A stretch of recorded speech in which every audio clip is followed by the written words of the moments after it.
All right, so welcome everyone. As we said before, before we got started, hopefully everyone's staying dry. And for those that are watching this recording, hopefully you haven't been too badly impacted by all of this rain here in Sydney.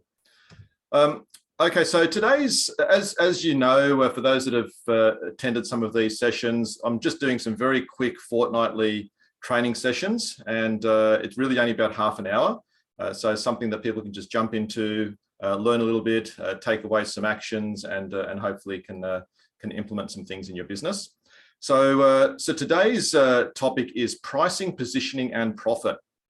And this is the third topic around the whole strategy piece that I've been covering. So I'm just admitting people, so bear with me. So I'll just explain where this fits in a minute. But firstly, just like to welcome everyone. I know it's everyone's busy and probably have plenty of other things happening in their lives and in their businesses. So I really appreciate that you taking some time out. For those that have just joined us, just letting in Lorenzo, and then I'll.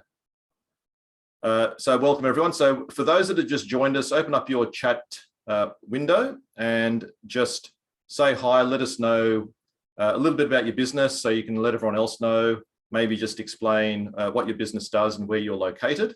That would be fantastic. And I'll continue. All right, so for those that don't know me, I'm a business coach. Obviously, I've been running my own business coaching firm since 2005. So time flies, it's around about 17 years. I'm an accountant by training. So I don't do any accounting work per se for clients now, but obviously understanding the numbers is so important when running a business, and understanding what parts of a business are working and what aren't, and what needs to be fixed and worked on. So my focus is really building businesses that are less dependent on the owner and more profitable and more valuable at the end of the day. And part of that is I've just joined a national group called Allbiz Business Sales. So we now help people plan for the exit of their business and then also sell their business. So a lot of my focus is helping people not only developing a profitable business, but one that is, that can grow in value. And that's obviously a combination of profits and getting the right systems in place, the right staff in place. So if the business can run without you or is less dependent on you, then ultimately it's more valuable as well. Okay. So today I'm going to cover off this topic, designing your business to make money. Now, I know a few of you here have, there's quite diverse businesses. Some have 70 plus staff, some have one staff member, including themselves. So hopefully the more experienced businesses can still take something out of this. So just explaining the link between pricing, positioning, and profit.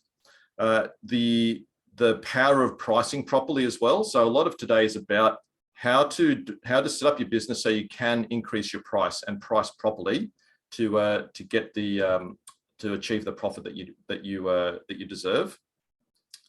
Just explaining how to position your business, how to find your place in the market, and how to think about a few different concepts around that. And then I'm going to share with you a very quick business model that I use with some of my clients, especially in the service game, which a lot of you are, and how you can use that type of model to run some different scenarios to work out what the impact of different changing different things in your business might be. Okay. And if you've got any questions, just pop it into your chat box. I'll be monitoring your chat. A few people have said hi, and feel free just to introduce yourself as well, what you do, because part of this is letting other people know what you do, and maybe they might need some of your services at some stage. All right, so just very quickly, I'm not going to go through my business building model. We don't have time, but where this topic fits in is this strategy area. So this is the third strategy topic that I've run, and this next slide probably will explain it a little bit better. Within each of these 9 areas that I focus on with my clients, I've got strategies that I implement to help them develop each of these key 9 areas. All right. So within strategy, previous sessions we've covered SWOT and PESTEL and reviewing your competitors and all of that. Today, I'm really going to cover off the financial model, the impact of pricing, finding your place in the market and understanding your points of difference. I'm not going to go through in a lot of detail because I'll probably cover points of difference when I cover off marketing a little bit, in a few weeks' time. But just to give you an idea of how I'm running these sessions, and they're all designed around my business building model. And today's session sits in this strategy area. All right, so first up, what I want you to all appreciate, I suppose, is that money is not evil. I know we've all heard the term "money is the root of all evil," but don't be afraid of wanting to make money. Okay, it's all about helping us achieve more in life, whether that's for our families. Obviously, if we can run a more profitable business, then we have more choice to help our team, to employ people, to give them jobs, to give back to the community. Okay, so a lot of people have this this roadblock, I suppose, that they self-sabotage what they potentially can achieve because they have these underlying self-limiting beliefs around money. Okay, now this quick 1-minute discussion on that's not going to change that suddenly, but just for you to think about, what you can do to continue to maybe surround yourself with people that are successful. Don't get caught up in an environment where people have negative beliefs about money. Okay, so that's the first step. It is about changing that and understanding that for yourself. And as I said before, it's all about growing business value. It's about developing growing your profits, creating the right business model to grow the profits. But then that obviously leads to better cash flow. But as you develop your business and reinvest in the business and set the business up so it's less dependent on you, then it grows the value. And then when you do want to sell the business or do something later on, whether it's bringing in investors or selling the business when it's time for retirement, at least you've got something there that you can sell and has more value. So Sheila's just made a comment here. The actual Bible verse is, "The love of money is the root of all evil." Aha. Okay, I'll remember that one, Sheila, as opposed to just money is the root of all evil. And that's a good distinction, Sheila. All right, so what's the link between pricing, positioning, and profit? Okay, so if you've been to any of my seminars before, I always say to people that the profit is in the price. Okay, so to really have a good, successful, profitable business, you need to price properly. Okay, so and I'll give you an example of that in a minute. So just remember that the profit is in the price. So it's all about not being afraid to price higher. And I'll give you an example of a cleaning business that I spoke with just last week, who's pricing quite low compared to competitors, and what we're doing to rebalance that. But don't be afraid of pricing higher. Really understand what people are paying out there. Don't be afraid to price higher. Ideally, you'd be at the middle to higher end of the spectrum in the market. But that then means that you need to better position your business, understand the market, how to market the business, how to communicate your value. So that's what I mean about positioning. It's really about the marketing piece, but also understanding where you can fit into the market. And I've got some slides in a minute that probably give you a better appreciation. But where you fit in the market, so there is less price competition. Okay, so it's understanding that, firstly, obviously, to make good money, you need to price well, but then to be able to price well, you need to understand the market and where you can fit into the market, and where there may be a gap in the market, and where you can use your expertise to help people, and hopefully where there's less competition. Okay, so that's what I mean about positioning. And if you've got any questions, just pop it into the chat box. And this is a quick example of the power of pricing. So in this diagram here, this is the base case for a business. This business sells products at $100, and for every $100, they have $80 worth of costs and $20 worth of profit. Okay, now these costs could be labor, it could be materials, it could be rent, it could be anything. Okay, so it's just a very broad example. So in this business, it's pricing its products $100. Of that, $80 goes to costs and $20 goes to profit. Okay. Now, if they discount, which some people are prone to do because we're all too nice. So if they discount, then by 10%, so instead of $100, they're now charging a client $90. The costs don't change, and their profit, what it does, it goes from 20 to 10. All right, so that's a 50% drop in profit. And similarly, if you can increase your price, so instead of $100, you're now charging $110. Once again, your costs don't change. Now, this is assuming, so I know there's a lot of cost pressures right now. So I'm just assuming in a normal case when costs are stable, but you make the conscious effort of improving your pricing, and I'll give you an example of the cleaning company in a minute. But if you can increase your price from say $100 to $110, that's a 10% increase. Your profit improves by 50%.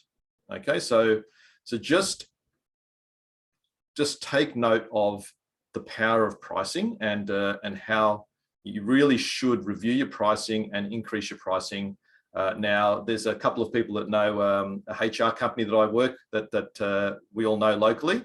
I had a session with him and his team yesterday to review pricing. He hasn't increased his pricing since the start of 2020, so it's 2.5 years. So we went through a process to review pricing, what the impacts might be, how much they should increase it by, and instead of looking at doing this every 2.5 years, review it every 6 months. Don't let the market price grow while yours stays constant. Make sure you're reviewing and increasing your prices regularly. And this is another table that explains.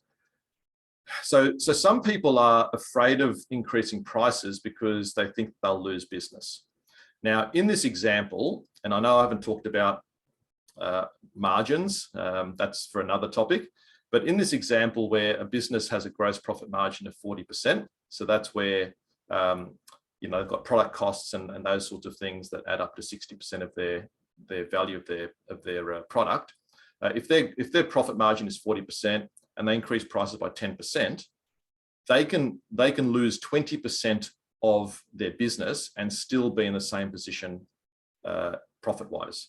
Okay, so it's just an example of don't be afraid of losing some customers if you increase price, because from my experience, the ones you lose are the ones that complain. They're hard work anyway, and by losing them, you free up space for additional customers, like better customers that are willing to pay a higher price. Okay. So Pete's just mentioned here, we do annual price rises in our business each 30th of June. It's when we review salaries, so we match our increased cost to increased revenue, and it's a service-based business. So Peter runs an accounting firm here in Penrith. He's a client of mine, and he does a very, very good job. So if anyone's looking for an accountant, so thanks for sharing that, Pete. All right, so I might open up the floor in a minute to talk about pricing. Actually, I'll ask you all quickly. I'll just go back. So who here has reviewed their pricing and increased their pricing in the last 6 to 12 months? And especially at the moment where costs are increasing, not just business costs, but all of our household living costs as well. So just want to get a quick yes or no, or need to, and whether you've done any price reviews and price increases over the last 6 to 12 months. Lorenzo said no. No, so Lorenzo, I know you used to run another business and you've started you've gone out on your own. Is that no because you already did that when you started the new business, or is it actually you haven't increased compared to what you were selling in your other business? So Pete said, yeah, approximately 5%, which is pretty reasonable considering obviously inflation's 5%. Yeah, so Shirley said had no choice because of supply chain issues. Yeah, costs have dramatically increased. So Shirley runs a food, is in the food industry, but import-export business. Sheila said need to, yes. sometimes, especially if you're now Sheila's a financial planner, and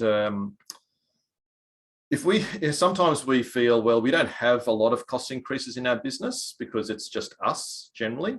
But obviously, if we have staff, they're bound to, it's going to flow through these wage increases, all of our cost increases, fuel, energy prices, food to put on our tables. All of these are going up, so they don't just have to be business-related costs.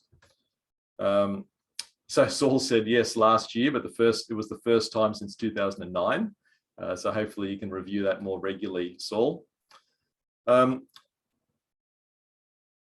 Okay, so Lorenzo said here, it's a good point. Actually, some prices for him have actually dropped. So he does energy efficiency, so lighting, solar, those sorts of things.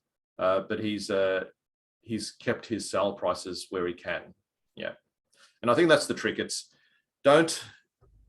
As your costs increase, you definitely have to increase prices. But just because you get more efficiencies in your business, so I've got a client that runs a raw dog food business, so all fresh meat, and they're growing, so they're able to negotiate better pricing with their suppliers.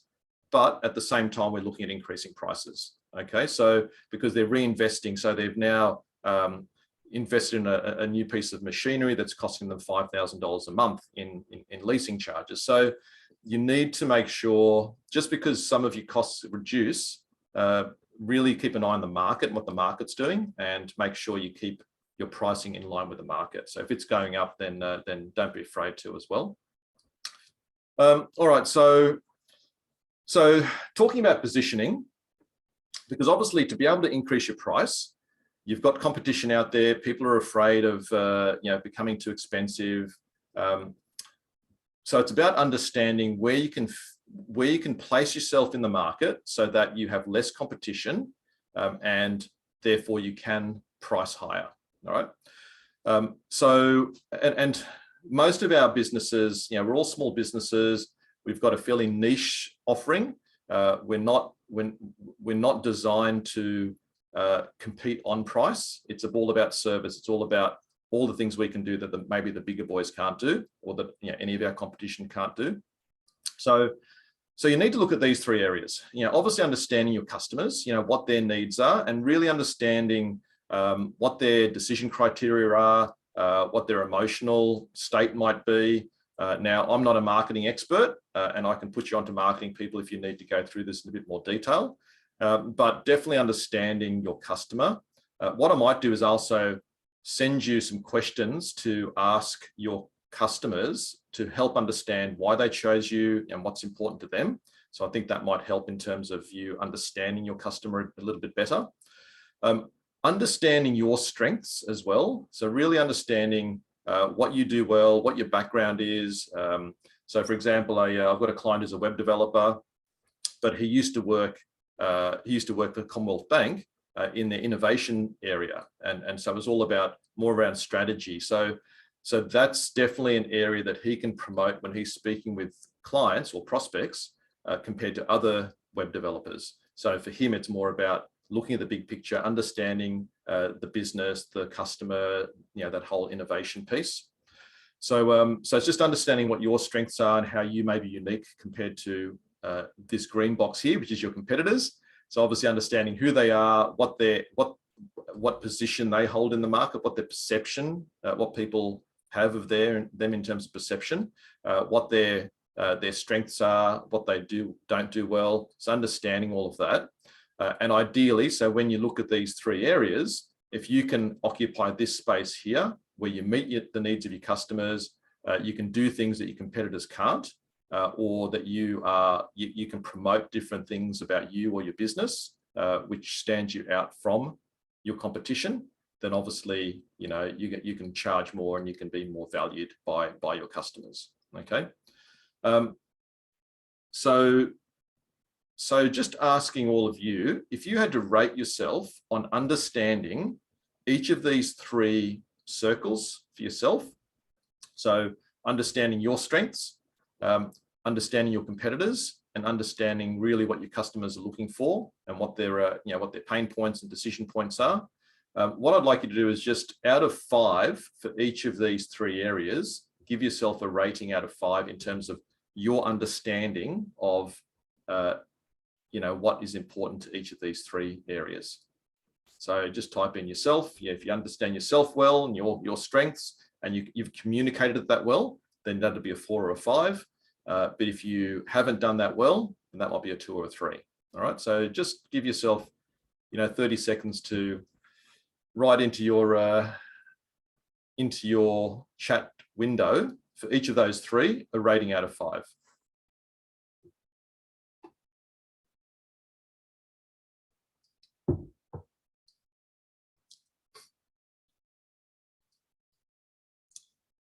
So a few people, so quite a few 4s, which is great.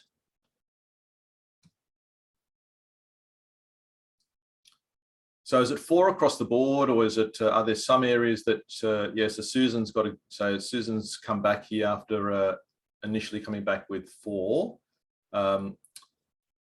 She understands her own strengths, which is a 4 out of 5. Customers she understands, but competitors she doesn't. So the most important thing I think to understand about competitors is potentially what they're charging. And I know that can be tricky to find out, but if you've got some good customers, or when you bring on a new customer, find out if they've actually got quotes from other people, and just see how you compare. Now, Susan, I know for your business, it's probably a lot of referrals. They may not even bother getting a quote from elsewhere. So Pete's got here,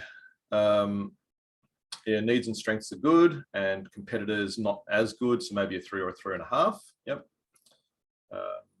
So yeah, so just so most people have a good understanding, it seems, but just really, just think about where you might be able to improve your understanding of these 3 areas as a step towards increasing your prices. Now, a lot of you may already have, be well priced, but this is really just a, maybe a reminder for a lot of you.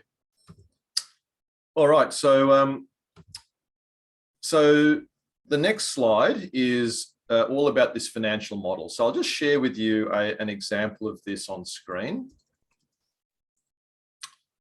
So this is obviously not the name of the cleaning company, but it's a representation of the cleaning company that I spoke with last week. It's a fairly small business. She has 6 casual staff that work, roughly 20 hours a week each. And currently she's charging $55 an hour. Now, in the conversation that we had, she mentioned that her accountant had actually gone and done some research, because she was looking for cleaners for her place, and found out that a lot of cleaners are charging $70 to $75 an hour, whereas this lady and her business is charging $55 an hour. And so this model really is just a very simple way to represent for a service-based business, and I've got a different one for a product-based business, who's in your team, what their billable rate is, how efficient they are. So there's obviously, you lose time traveling and so on for this business, how many hours they're working a week, and then it works out, well, what is their monthly and annual billings. And in this example, we only assume 11 months. You can see they're here, 11 months of the year, okay? Now they've got some consumable costs, and then the each team member gets paid roughly $28 an hour. So at the end of the day, and I've just made an estimate of overheads here, all right? So it's a home-based business. So at the end of the day, this business, and this is not exactly her business, but it's a, it's a good representation, makes about $43,000 a year, and that's without her paying herself, all right? So it's, it's making some money, but not a lot. Now, if we, and this is what I spoke to her about, increasing her prices to $70. Now she was going to go from 55 to 60, and you think, well, why do that if you're still $10 to $15 below the market? So if we make this 70, and if I look at a website looks very professional. So she's got all the tools there. A lot of it's about confidence, and about confidence about, understanding what people are charging out there, and then having the confidence to do the same. So if I change that all to 70, you can see it goes from $43,000 a year to $112,000 a year. All right. So it's a massive, massive difference.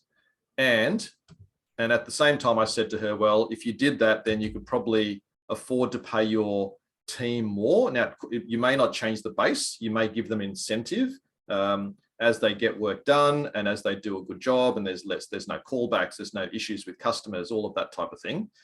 You wouldn't build it into the base rate. You'd build it into some sort of an incentive. But let's say, just for this purpose, we effectively increase their rate to 30. It's still much, much better than the 43 that that she's currently on, as an example. All right. So it's just having something like this where you can run some numbers. So I do this with my, all my trades-based businesses, any service-based business really. So it's looking at the team, looking at how you can improve their billable hours, their billable rates, what the impact is if you have, this is a casual based business, but I've got a different, I've got one where it's got salaries instead and superannuation and everything else. So it's just having something like this where you can run some models. Now with one of my landscaping clients, we do this regularly as his team grows and he resets his revenue targets. Well, he's got a profit target in mind. And obviously as the business grows, his profit target grows. And then he re-looks at his billable rates, his weekly and monthly revenue targets or invoicing targets to achieve the profit that he wants. Okay. So has anyone done that for their business? So Pete's made a comment here. We work on recoverable time, 44 weeks of the year, full-time staff, 4 weeks annual leave, 2 weeks sick leave, and so on. Yeah. So Pete, I'm assuming you would have done a model like this for yourself and for your firm. Just curious whether other people have done something like this to understand what they need to do, whether it's pricing, whether it's more billable hours, and it may not be billable hours, it might be number of jobs, whether you've done that sort of exercise and have some sort of tool where you can run some different scenarios to see what the bottom line might be.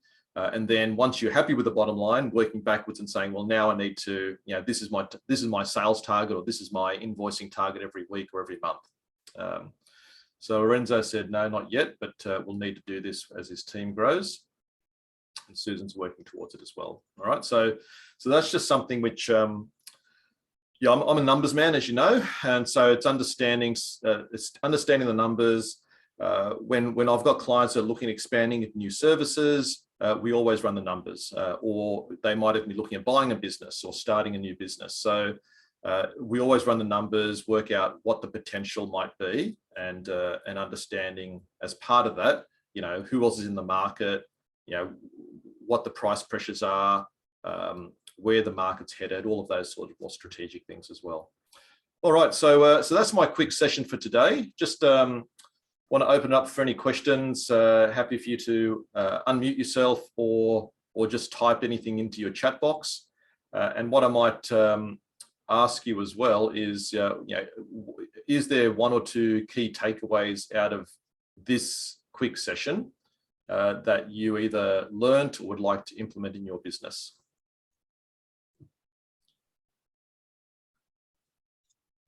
So Shirley's made a comment saying she does a P&L on each and every shipment. Okay, great. And so a lot of my clients do that as well. It's looking at the profitability of each job.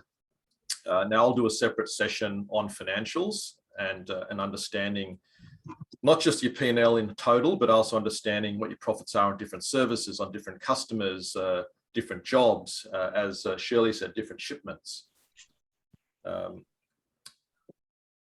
Pete likes my line, the profit is in the price. Good stuff. So Juan's saying need to review pricing at least 6 monthly. Yeah, and I know, so Juan's a client of mine as well up in Brisbane, and a manufacturing client. So lots and lots of price increases with material costs and shipping costs and so on. Yeah, Lorenzo does a profit breakdown for each job. Good, good. All right, so are there any questions? Otherwise, I'll just round it off by saying here are the key actions that I would recommend. Really review competitor pricing and offerings. understand your business model, maybe run some scenarios, have a tool that you can do. And if you need a hand with that, let me know. Happy to have a session and help you build something or look at something that might be suitable for your business. And obviously look at increasing your prices. Now, a lot of people I think on here already are or have done that. So it's probably just a reminder. And obviously as part of that, if you need to look at repositioning your business, understanding where you can fit in the market, where there's less competition. So next session is on vision, long-term goals and your direction. And that will include a worksheet I'm going to share with about your personal goals, because we're all here to help us achieve something personally. And it's important to understand what you want to achieve personally first, okay, to give you focus in your business. So I've got a worksheet there that helps define areas such as travel and family and investments and those sorts of things for your personal goals. And I've also got a quarterly planning workshop coming up, which I run every 3 or 4 months with my clients. And that's really to help you review your business for the last 3 to 6 months and plan forwards for the next 12 months, but in particular having a solid plan for the next 90 days. Now, I think Juan might still be on here. I had a session with Juan and Rob yesterday, and they shared with me their updated 90-day plan, which was fantastic to see. And it's fantastic to see that they're now in an automatic routine of creating a new 90-day plan. Juan, are you able to, are you there? Can you speak at all and unmute yourself? Yeah. Hey, Juan. Hi. You're one of the Brisbane people I was talking about before you joined, saying that it suddenly turned cold up there. Yes. I'll turn my camera on. I've got my arms. Oh, you don't need to. That's fine. It's up to you. I was just saying that it's great to see that you updated your 90-day plan, you and Rob, and you're into that. You're into the swing of that now, even without me asking. Yeah, and it makes us more accountable to it as well. Like you don't sit down and really write your 90-day plans until someone pushes you to do it. And then with having Anil there, it just makes us work towards it and try and achieve it, especially when he's,